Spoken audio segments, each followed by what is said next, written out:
중국 용병 대뉴자는 북한군 장교 8명이 루안스크 전선에 투입된 지 하루 만에 사망했다고 보고했다. 그렇게 군사력에 대해 자랑을 일삼던 북한군이 고작 이 정도라고?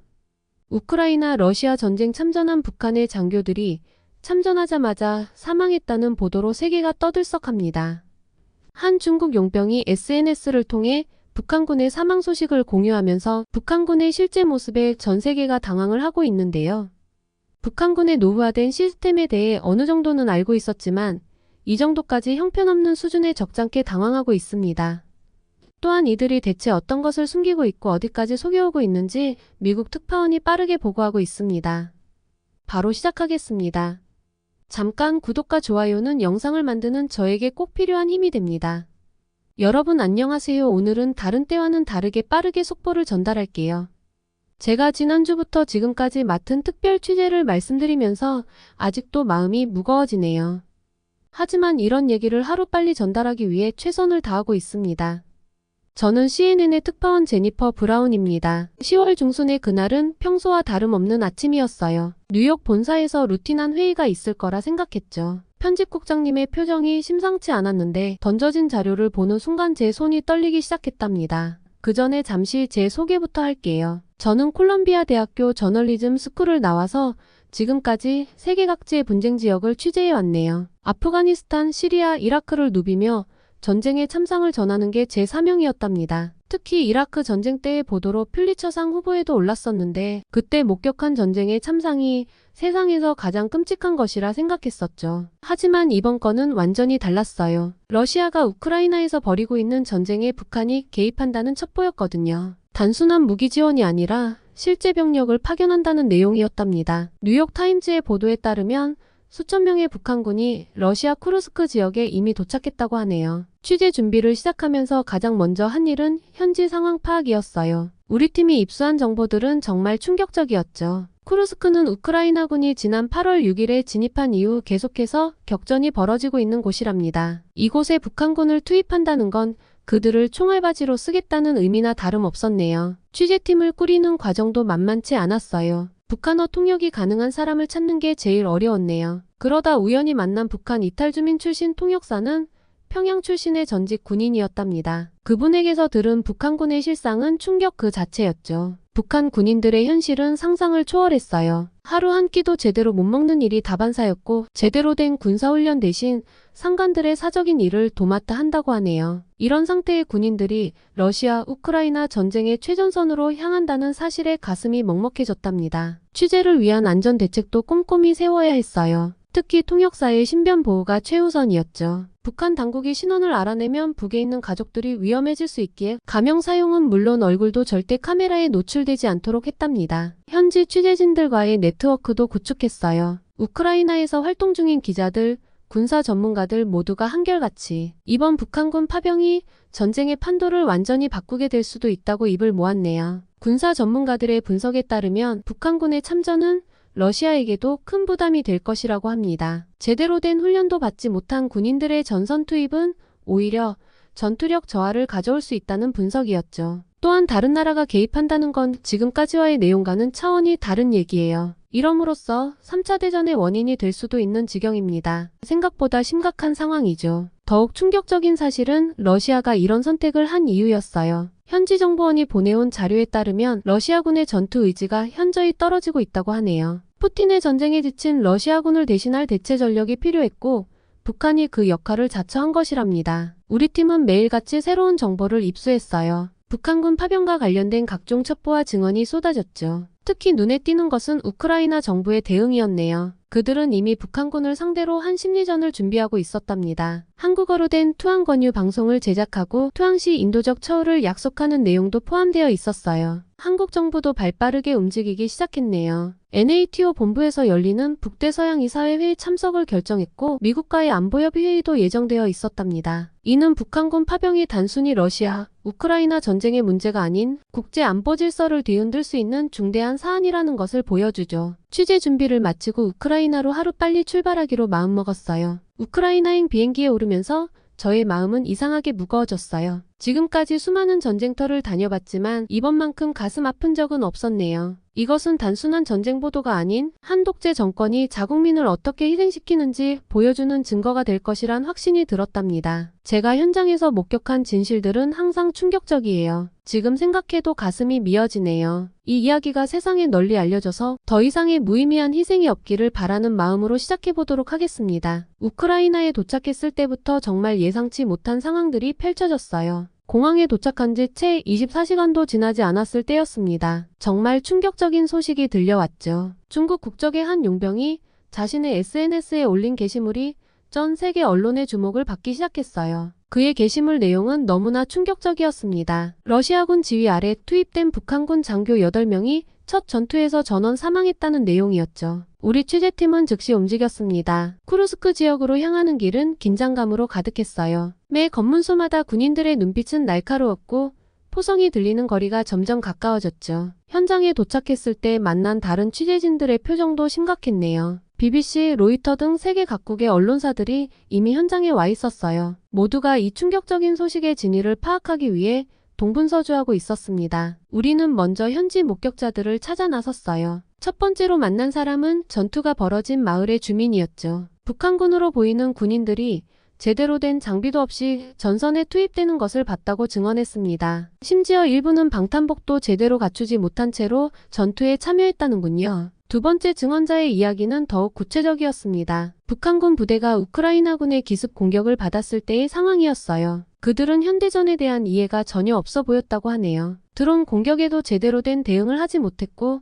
통신체계도 매우 원시적이었답니다. 현장 사진들도 입수했어요. 사진 속에는 낡은 소련식 장비를 사용하는 북한군의 모습이 담겨 있었죠. 군사 전문가들의 분석에 따르면 그들이 사용하는 장비는 1970년대 수준에 머물러 있었다고 하네요. 특히 충격적이었던 것은 전사한 장교들의 계급장이었습니다. 군사 전문가들은 이상한 점을 발견했어요. 계급장은 분명 장교급이었지만 그들의 행동이나 전술은 초급 병사 수준이었다는 겁니다. 마치 급하게 장교로 진급시켜 전선에 내보낸 것 같다는 분석이 나왔네요. 우리는 더 깊이 파고들었어요. 현지 정보망을 통해 알게 된 사실은 더욱 충격적이었습니다. 이 8명의 장교들은 실제로는 불과 몇 주 전까지만 해도 일반 사병이었다는 증언이 나왔네요. 그들은 갑작스럽게 장교로 진급되어 전선에 투입됐다고 합니다. 러시아군 내부에서도 북한군에 대한 불만이 터져나왔어요. 한 러시아군 장교는 익명을 요구하며 전투력이라고 보기도 어렵다는 얘기를 털어놓았죠. 기본적인 전술 교육도 안 된 상태에서 현대전에 투입된 것이 화근이었다는 분석입니다. 우크라이나 정보당국의 입장도 들어봤네요. 그들은 북한군의 전투력을 매우 낮게 평가했어요. 현대전에서 가장 중요한 전차전과 드론전에 대한 이해가 전무하다는 평가였습니다. 실제로 우크라이나군의 드론 공격에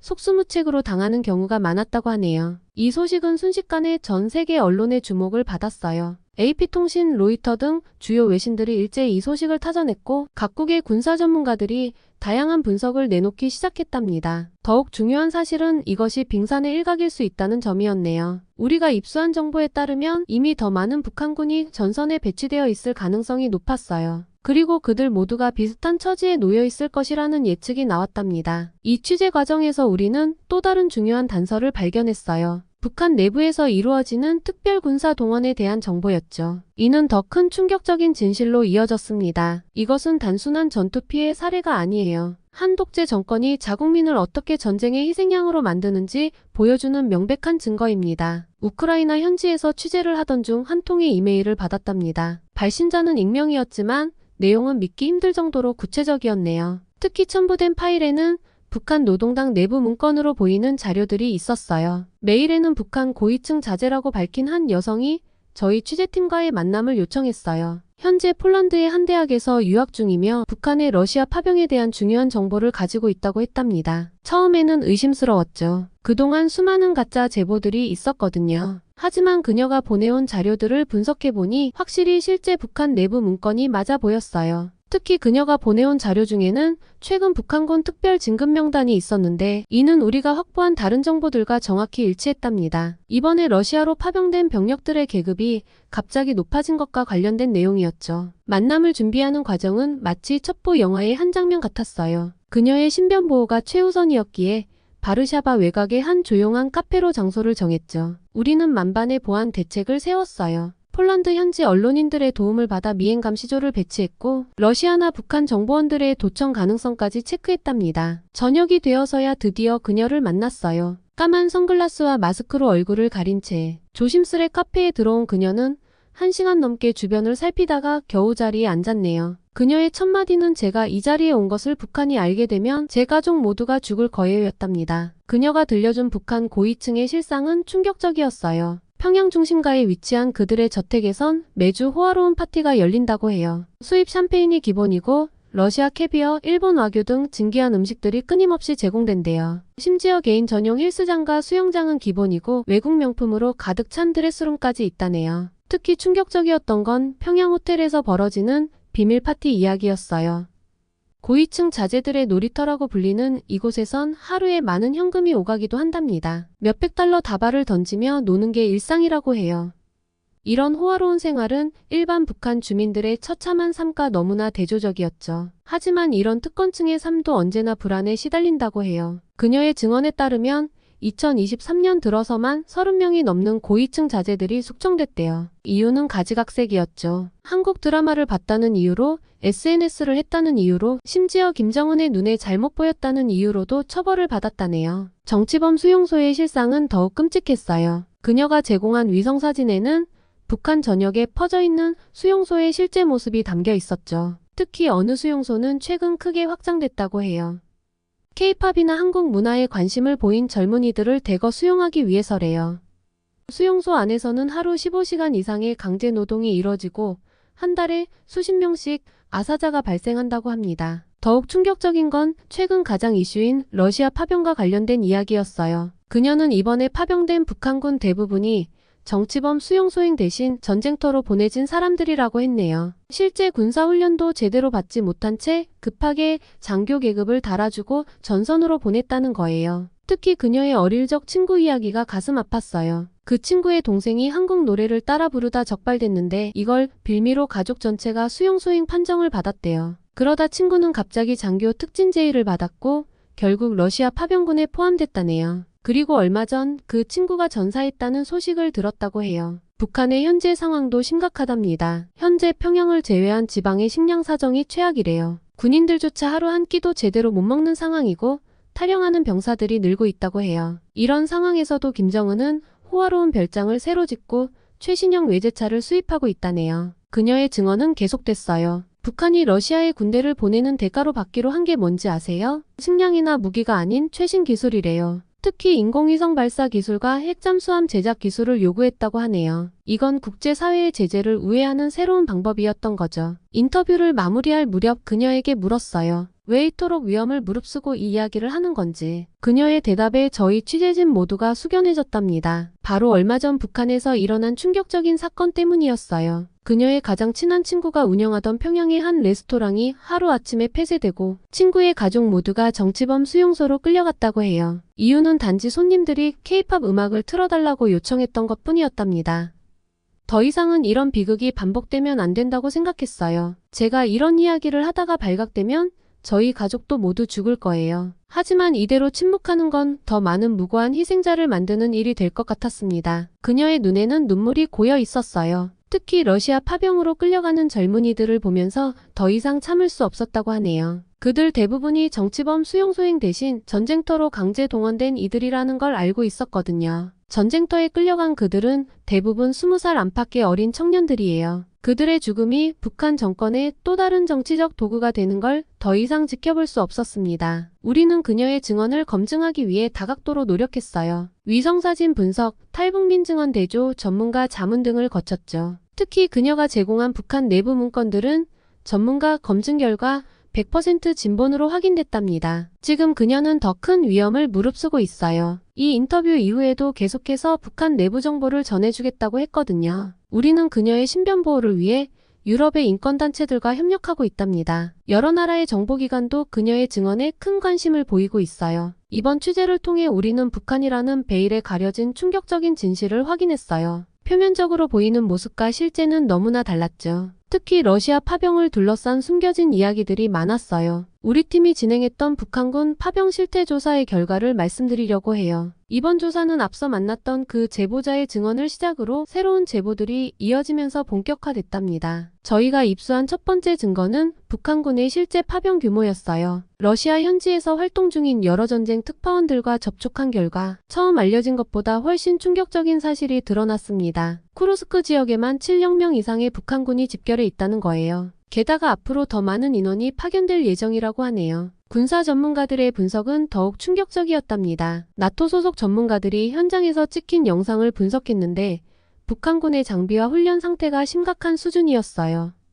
그들이 들고 있는 무기는 1970년대 소련제 구형 소총이 대부분이었고 방탄복도 현대전에 맞지 않는 구식이었대요. 더 심각한 건 이들의 출신 배경이에요. 추가 제보자들의 증언에 따르면 이번에 파병된 북한군 중 상당수가 불과 몇 달 전까지 민간인이었다고 합니다. 특히 평양의 주요 대학생들이 대거 차출됐다는 사실이 밝혀졌어요. 특히 가장 충격적인 사례는 김일성 종합대학과 김책공업종합대학의 공학부 학생들이었어요. 한 제보자의 증언에 따르면 지난 9월 초 이들 대학에서만 200명 이상의 학생들이 갑자기 특별군사동원이라는 명목으로 차출됐다고 해요. 이들은 단 2주 만에 소위 계급을 받고 전선으로 보내졌답니다. 우리가 입수한 내부 문건은 더 심각한 실상을 보여줬어요. 북한은 지난 9월부터 특별진급제도를 시행했는데 월급 300달러와 장교 계급을 미끼로 젊은이들을 유인했대요. 하지만 실제로는 이마저도 지켜지지 않았고 대부분이 기본적인 보급품조차 받지 못한 채 전선으로 보내졌답니다. 우크라이나 정보당국이 제공한 자료는 더욱 충격적이었어요. 최근 한 달간 포로로 잡힌 북한군 47명을 조사한 결과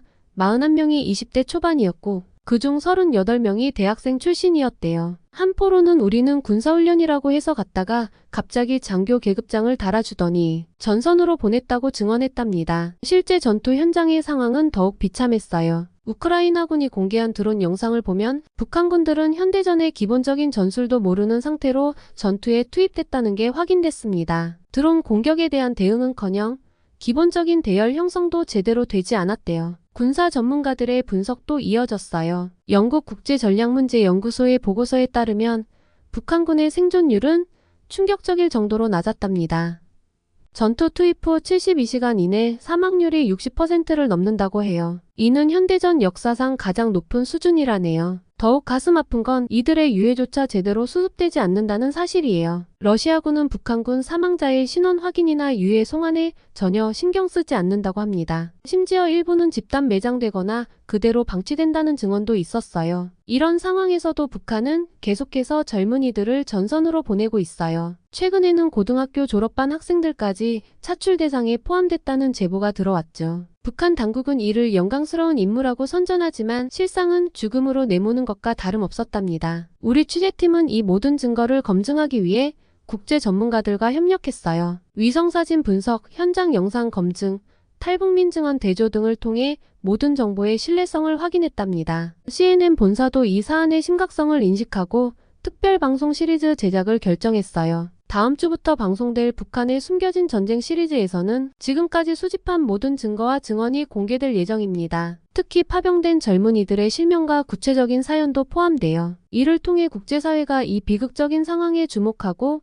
적절한 조치를 취하기를 바라고 있습니다. 최근 급변하고 있는 북한 권력층 내부의 새로운 동향에 대해 전해드리려고 해요. 특히 러시아 파병을 둘러싸고 벌어지는 권력층 내부의 치열한 갈등 상황을 입수했답니다. 가장 주목할 만한 변화는 새로운 권력 구도예요. 저희가 입수한 내부 문건에 따르면 당 선전선동부와 군부 사이에 심각한 갈등이 있다고 해요. 특히 러시아 파병을 두고 군부는 신중한 접근을 주장했지만 강경파가 밀어붙였다는 거죠. 놀라운 건 최근 북한 군부 내에서 일어나는 변화예요. 젊은 군 간부들을 중심으로 러시아 파병에 대한 반발이 거세지고 있답니다. 이들은 대부분 1980년대생으로 기존 노장 군부와는 다른 시각을 가지고 있어요. 특히 러시아와의 동맹이 북한에 실질적 이익이 되지 않는다고 보는 시각이 강하다고 합니다. 최근에는 이른바 돈주들의 영향력이 권력층 내부까지 미치고 있다는 사실도 확인됐어요. 이들은 평양의 아파트 건설부터 광물 수출까지 장악하고 있는데 최근에는 군부 인사들과 결탁해 무기 밀매에까지 관여하고 있다고 하네요. 특히 충격적인 건 평양의 새로운 권력 지형도예요. 과거에는 당과 군이 권력의 양대 축이었다면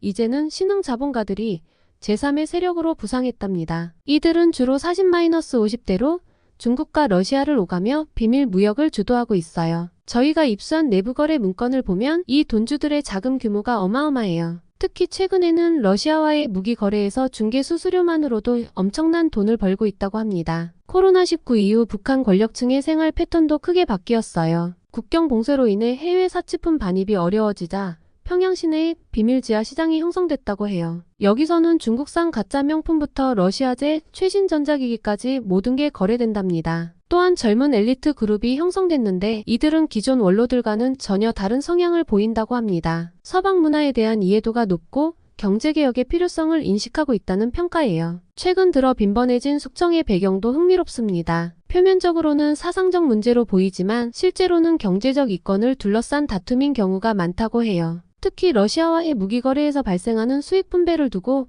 권력층 내부의 갈등이 심화되고 있답니다. 또 하나 주목할 만한 변화는 중국과 러시아를 오가는 비밀 자금의 흐름이에요. 북한 권력층은 국제 제재를 피하기 위해 복잡한 우회 송금 시스템을 구축했는데 최근에는 가상화폐까지 활용하고 있다고 합니다. 특히 최근에는 권력층 2세들 사이에서 큰 변화가 감지되고 있어요. 이들은 부모 세대와 달리 체제에 대한 맹목적인 충성심이 약하다고 합니다. 해외 유학 경험이 있는 이들을 중심으로 은밀한 변화의 움직임이 시작되고 있다는 거예요. 더욱 흥미로운 건 군부의 젊은 장성들의 동향입니다. 이들은 러시아, 우크라이나 전쟁을 통해 현대전의 양상을 파악하고 북한군의 낙후성을 심각하게 우려하고 있다고 해요. 일부는 김정은의 군사정책에 대해 은밀한 불만을 제기하고 있답니다. 한편 평양에서는 새로운 형태의 정보 유통이 시작됐어요. 권력층 자제들을 중심으로 비밀 메신저 그룹이 형성되어 있는데 이를 통해 한국의 최신 문화 트렌드부터 국제 정세까지 다양한 정보가 공유된다고 합니다. 이런 변화들은 북한 체제에 미묘한 균열을 가져오고 있어요.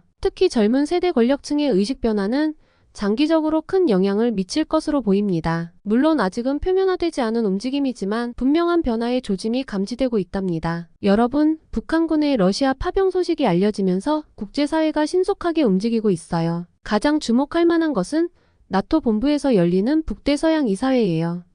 한국 정부는 정보군 외교 당국의 고위 관계자들로 구성된 대표단을 파견하기로 했답니다. 대표단은 북한군 파병 동향에 대해 나토 측과 심도 있는 논의를 진행할 예정이에요. 특히 한국의 우크라이나 현지 모니터링단 파견과 우크라이나군 지원 문제도 함께 논의된다고 하네요. 미국의 반응도 즉각적이었어요. 백악관과 국무부는 북한의 우크라이나 무기 공급이 유엔 안전보장이사의 결의를 명백히 위반한다고 지적했죠. 북한이 러시아에 상당한 양의 무기와 탄약을 제공했다며 강한 우려를 표명했답니다. 특히 오는 30일 워싱턴에서 열리는 한미안보협의회의가 중요한 전환점이 될 것으로 보여요. 이 회의에서 양국은 북한군 파병 대응을 위한 구체적인 전략을 수립할 예정이라고 합니다. 실제로 한국 정부는 단계별 시나리오를 준비하고 있어요. 현재까지는 인도적 차원의 군수 물자만 제공해왔지만 상황이 악화될 경우 방어용 무기 지원까지 고려하고 있다고 하네요. 공병 장비나 방공체계, 지뢰살포 장비 등이 우선 검토되고 있답니다. 나토 회원국들의 움직임도 빨라지고 있어요.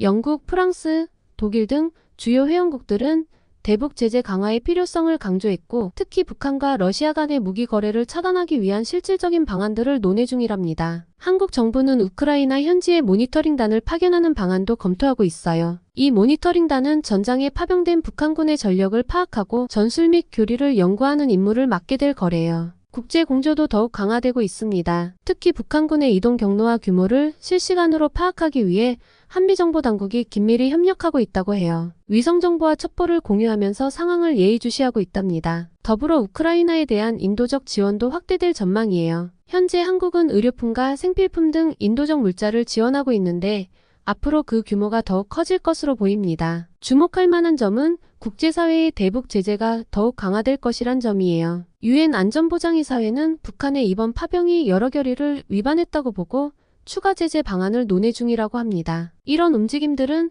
북한의 러시아 파병이 단순한 군사적 지원을 넘어 국제 안보 질서를 위협하는 중대한 문제로 인식되고 있다는 것을 보여주죠. 국제사회는 이에 대한 단호한 대응을 준비하고 있답니다. 이번 취재의 마지막 이야기를 전해드리려고 해요. 특별 취재를 진행하면서 저희 팀이 겪었던 위험한 순간들과 그 과정에서 마주한 충격적인 진실들을 말씀드리고자 합니다. 처음 위험 신호를 감지한 건 우크라이나 현지 취재 도중이었어요. 저희 팀이 머물던 호텔 주변에서 수상한 차량이 자주 목격됐고 누군가 우리를 미행한다는 느낌을 강하게 받았습니다. 특히 북한 관련 제보자들과 만난 후에는 더욱 심해졌죠. 가장 큰 우려는 제보자들의 신변 안전이었어요. 폴란드에서 만났던 그 제보자는 갑자기 모든 연락이 두절됐다가 며칠 뒤 안전한 곳으로 피신했다는 연락을 해왔답니다. 북한 당국이 그녀의 신원을 파악하고 추적을 시작했다는 제보가 들어온 거였죠. 저희 취재팀도 여러 위협에 노출됐어요. 누군가 제 노트북에 해킹을 시도했고 호텔 객실도 도난당한 정황이 있었죠.